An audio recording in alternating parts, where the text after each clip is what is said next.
The Cold War wasn't just fought with missiles, spies, and speeches. It was also fought with imagination.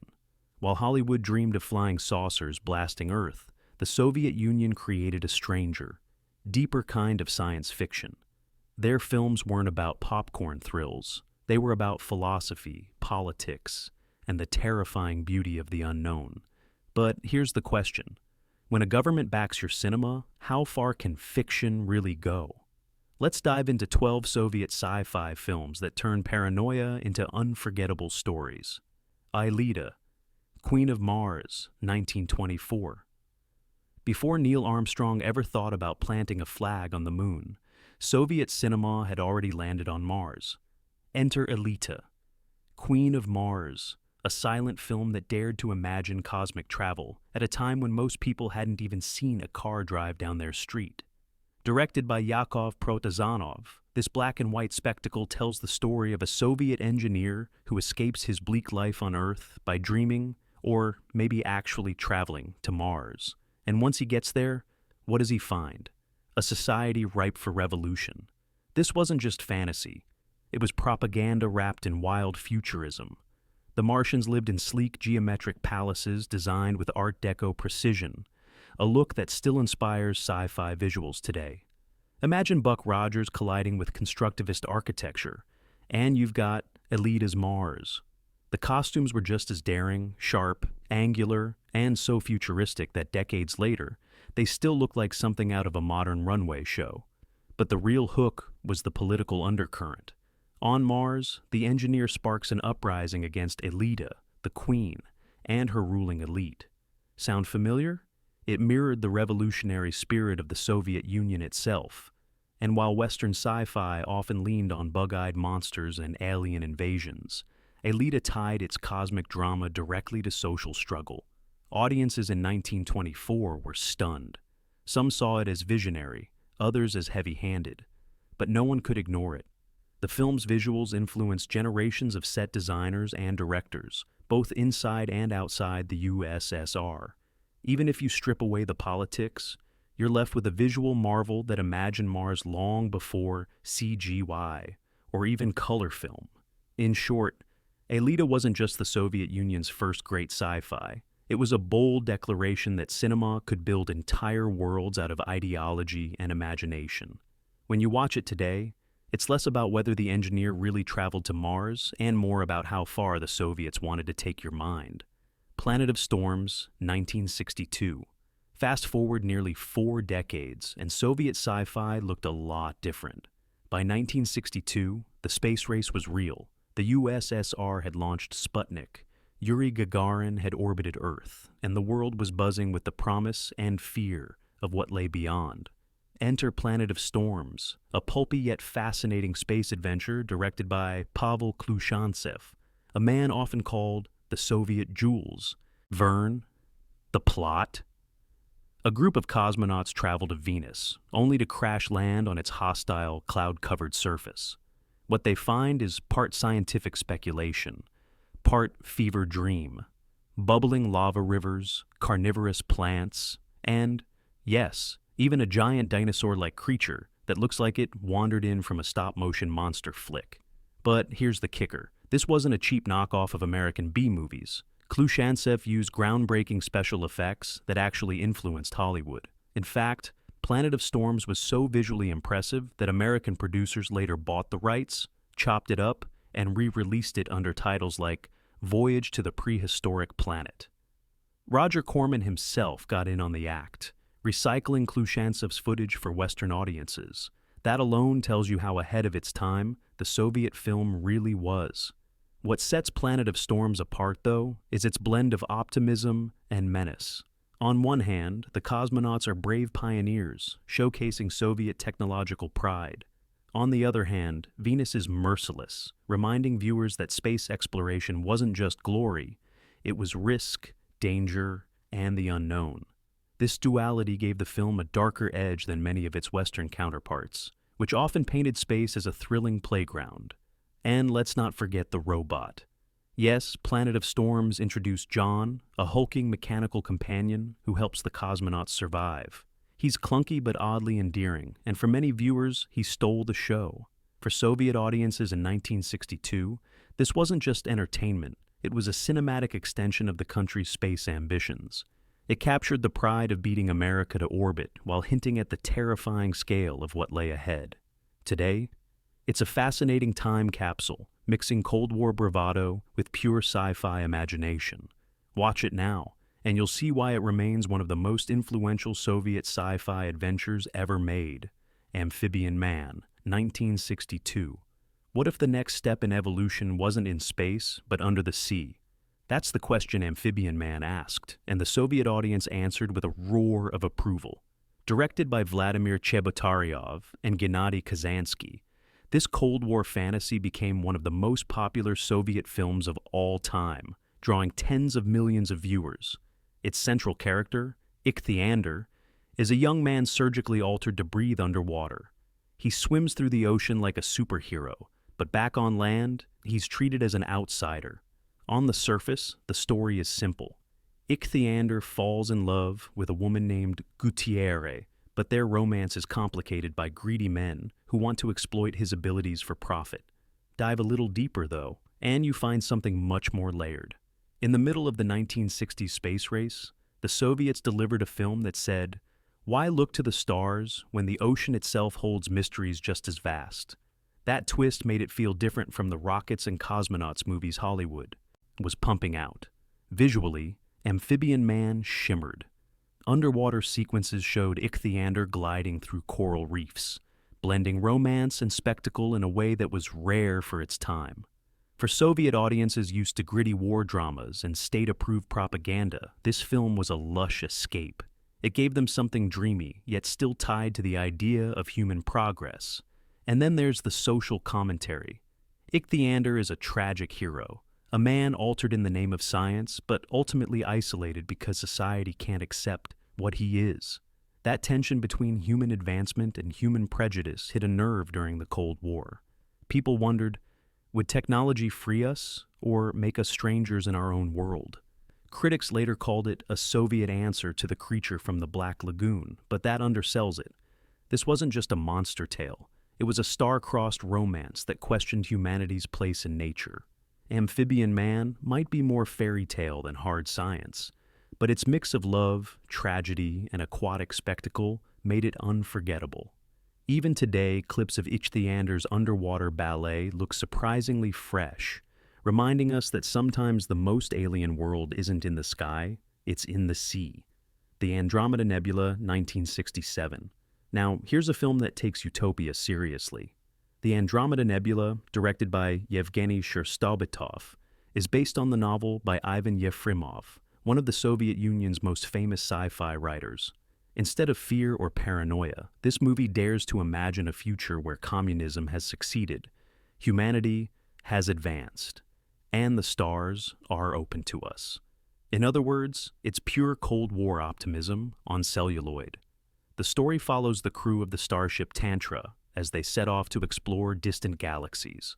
Unlike Western films of the time, which often focused on alien invasions or space disasters, the Andromeda Nebula was more about big ideas, interstellar communication, scientific curiosity, and the moral responsibilities of an advanced society.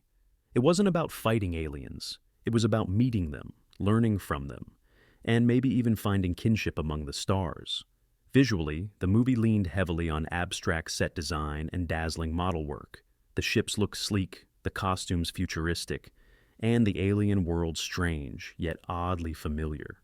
What stood out, though, was the film's pacing. Instead of rushing into danger, it took its time, letting audiences soak in the scale of humanity's imagined future.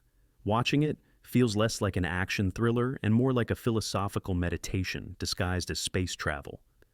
For Soviet audiences in 1967, this was powerful.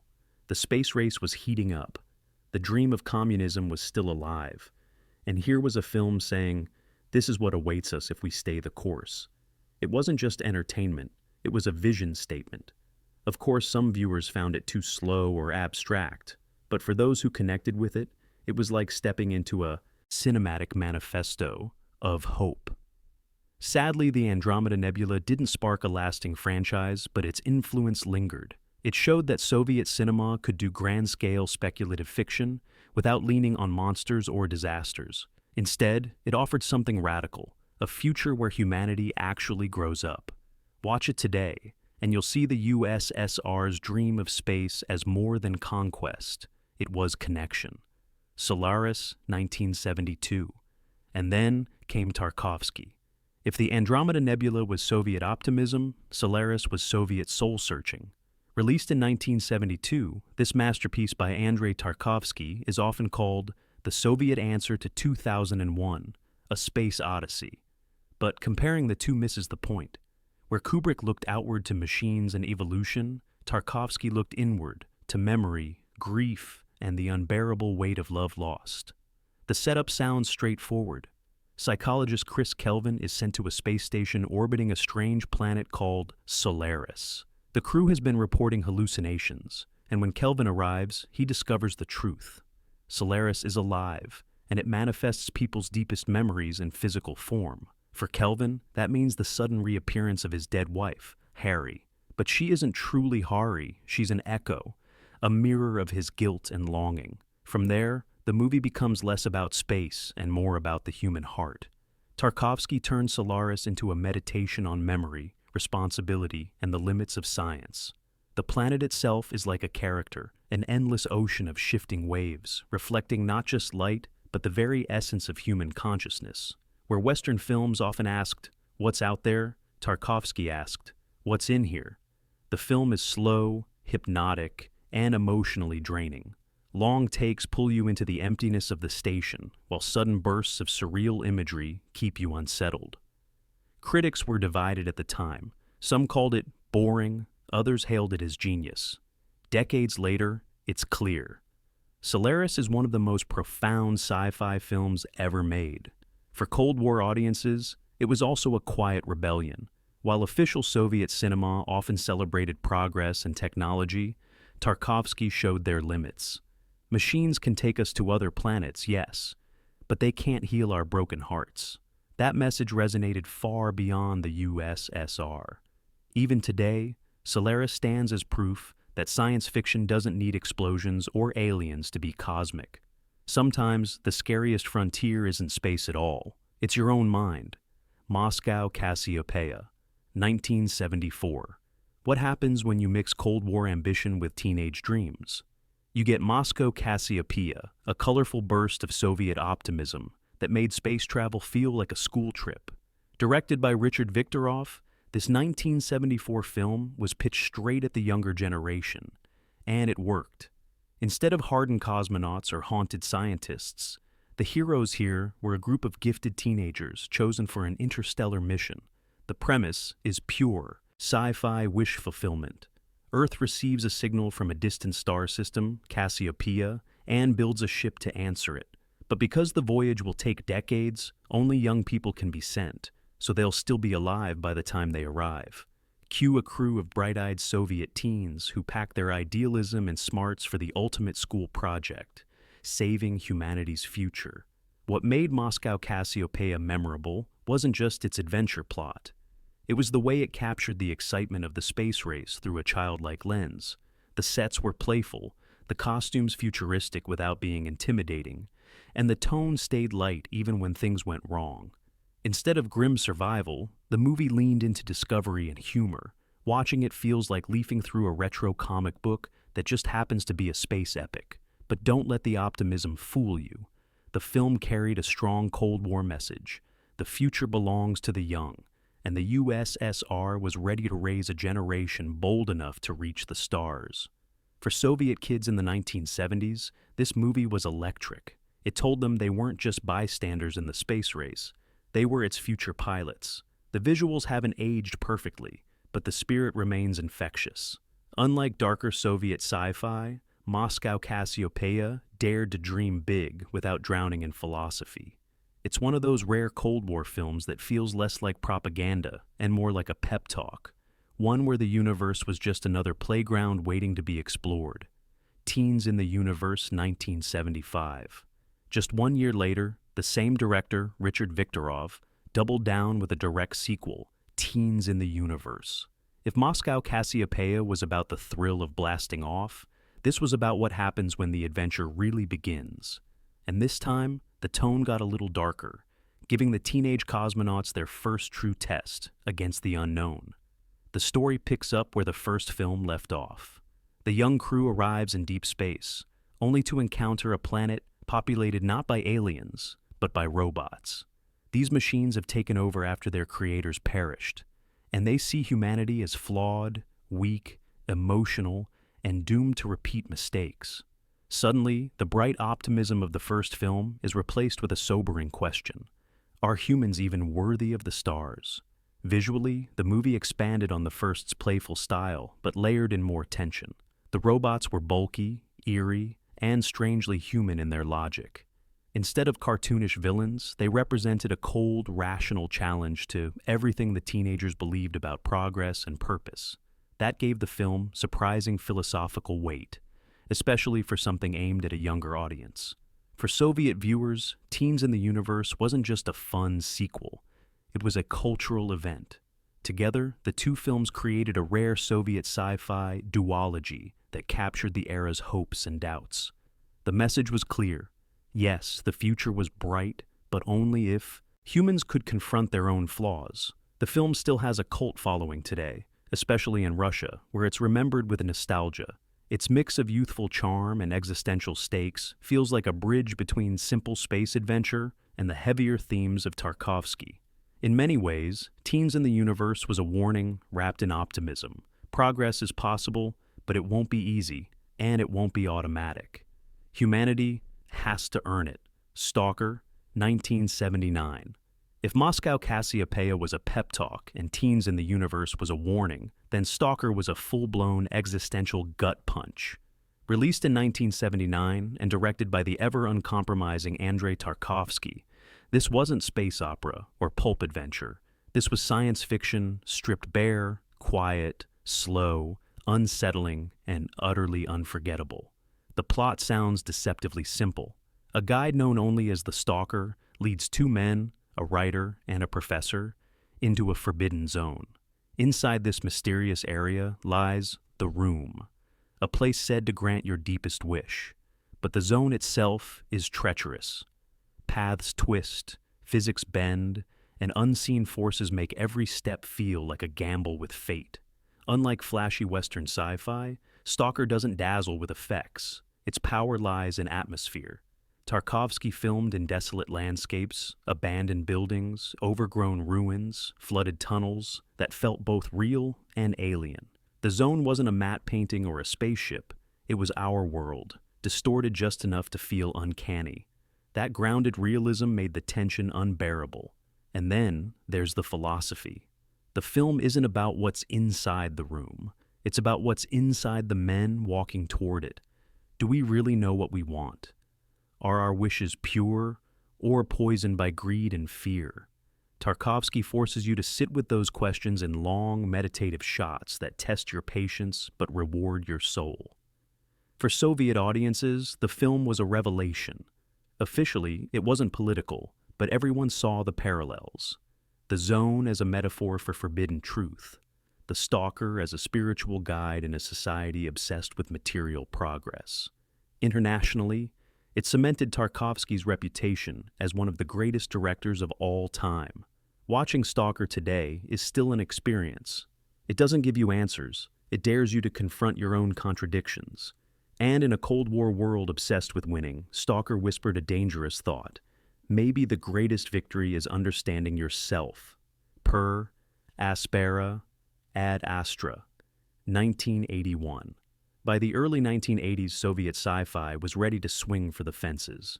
Enter Per Aspera Ad Astra, sometimes translated as Through the Thorns to the Stars. Directed by Richard Viktorov, this was no modest philosophical piece. It was a sprawling space opera, complete with aliens, ecological warnings, and the kind of spectacle meant to prove the USSR could do Star Wars, but in its own way. The film begins with cosmonauts discovering a damaged alien ship drifting in space.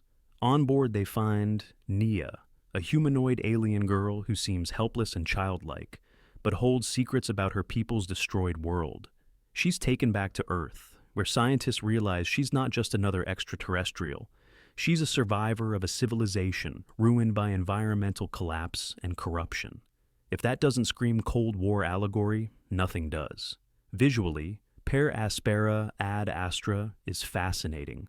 The alien worlds are designed with surreal flair, mixing bright colors and odd landscapes that feel halfway between dream and nightmare. The costumes range from sleek sci-fi uniforms to bizarre alien armor that would look right at home in a prog rock album cover. And then there's Nia herself, portrayed with a delicate fragility that made her both otherworldly and sympathetic. But the movie's heart wasn't lasers or monsters, it was its message. This was a parable about greed, pollution, and the danger of exploiting nature. Remember, this came out at a time when the Soviet Union was battling its own industrial disasters. The idea that humanity could destroy itself with its own excess wasn't just Western green talk. It was a Soviet fear, too. For audiences, Aspera Ad Astra was a visual feast, but also a wake-up call. It suggested that technology without responsibility was meaningless. Critics called it one of the USSR's most ambitious sci-fi projects, and decades later, it's still remembered for its blend of cosmic spectacle and moral weight. If Western blockbusters asked us to cheer at explosions, this one asked us to think about whether we'd even deserve a future among the stars. Letters from a Dead Man, 1986. If the early Cold War gave us optimism, the late Cold War gave us despair. And Letters from a Dead Man is proof. Directed by Konstantin Lopushansky in 1986, this film doesn't just show a nuclear apocalypse, it wallows in it, dragging viewers through a world where survival looks worse than death. The story is told through the eyes of Professor Larson, an aging scientist holed up in the ruins of a museum with his sick wife and a group of desperate survivors. He writes letters to his missing son, even though it's clear those words will never be read. The world outside is toxic. The streets are filled with rubble. Children die in basements. The survivors cling to scraps of food and fleeting hope. It's not entertainment, it's an ordeal. What makes the film devastating is its authenticity. This wasn't a fantasy about mutants or alien invasions. This was what people in the 1980s actually feared could happen if the arms race spiraled out of control. The visuals are suffocating. Dust clouds hang over every scene, the light is dim, and the characters shuffle through the ruins like ghosts. There's no Hollywood gloss, no easy escape, just stark realism. The timing was chilling too. By 1986, the Chernobyl disaster had shaken the Soviet Union, and nuclear paranoia was at its peak worldwide. Letters from a Dead Man didn't feel like fiction. It felt like prophecy. For many viewers, it was almost too painful to watch, yet impossible to ignore. Critics have since called it one of the bleakest and most powerful anti-nuclear films ever made. It was less about survival and more about what's lost when civilization collapses. Dignity, memory, hope. Watching it today, you don't think of spaceships or futuristic gadgets. You think of how close humanity has come to burning itself alive. Letters from a Dead Man isn't a sci-fi adventure. It's a warning carved into celluloid. Kin-dza-dza, 1986. And then, out of the same year of despair, came absurdity. Kin-dza-dza, directed by Georgi Danelia, is one of the strangest films ever made, Soviet or otherwise. Imagine a post-apocalyptic desert planet, populated by ragged people who speak in gibberish, worship matches as sacred objects, and live under a brutal, ridiculous hierarchy. Now imagine that as a comedy. That's Kin-dza-dza in a nutshell. The story starts with two ordinary Soviet men, a construction worker and a violinist, accidentally transported to the planet Pluk. Once there, they discover a society so bizarre and cruel, it almost feels like satire turned inside out. The Plukians rank each other by the color of their pants, force people to bow to anyone of higher status, and reduce language to just a handful of nonsense words like Q. It's hilarious on the surface, but the more you watch, the more it feels like a mirror held up to the absurdities of human society. Visually, the film is bleak. The desert planet looks like a wasteland straight out of Mad Max, but drained of energy and filled with deadpan humor. The characters shuffle through the dust, clutching their precious matches and muttering their nonsense language. And somehow, it all becomes both funny and depressing. Audiences in 1986 were baffled, but captivated. Was it comedy? Was it satire? Was it sci-fi? The answer was all of the above. Beneath the weirdness, Kin-dza-dza was a biting commentary on class, conformity, and the arbitrary rules humans invent to oppress one another. In a society like the USSR, where official ideology often seemed just as absurd, the parallels weren't hard to spot. Over the years, Kin-dza-dza has grown into a cult classic, quoted endlessly in Russia and abroad. It proved that sci-fi didn't need spaceships or aliens to blow your mind.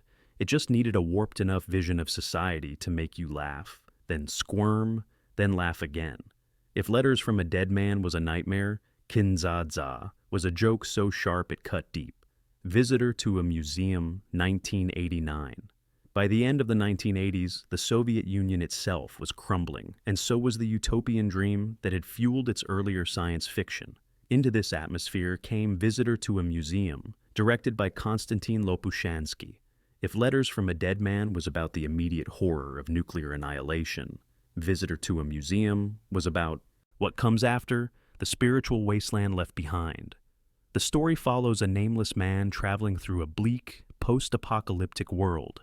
Civilization has collapsed, seas have turned toxic, and what remains of humanity is divided into two groups: the normals, who cling to order and routine, and the degenerates, sickly outcasts who gather in fanatic devotion to strange visions.